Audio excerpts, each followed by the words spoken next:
யாரும் உள்ள போக கூடாது. கொலை நடந்த இடத்த அதிகாரிங்க பரிசோதனை பண்ணிட்டு இருக்காங்க. போக நட.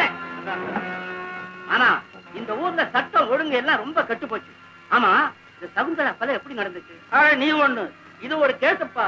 இவ புருஷன் துபாயில இருக்கான். அவன் வேண்டிய அளவுக்கு பணம் அனுப்பிச்சுட்டே இருக்கான். கழுத திருட்டு சும்மாதானே கிடக்கணும். கொழுப்பு மாமே மச்சான் மருமகன் எவனையும் கூட்டி வந்து முறை கொண்டாடி இருக்கா. ஊர் மேய்ஞ்சிருக்கா.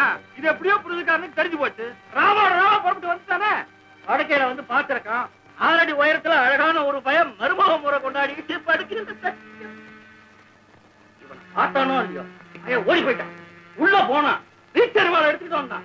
27 இடத்துல சும்மா அப்படியே கொத்து கொத்து கொத்து கொத்து கொத்து கொத்தி தள்ளிட்டான் பையன். போற போக்க பார்த்தா கருப்பு கடத்தரவுல 10 காசுக்கு விக்கும்ல இருக்கு. இவன் செத்து போயிட்டான். அந்த 6 அடிக்கார பையன் இன்னும் யாரார என்னென்ன செஞ்சு வச்சிருக்கானோ.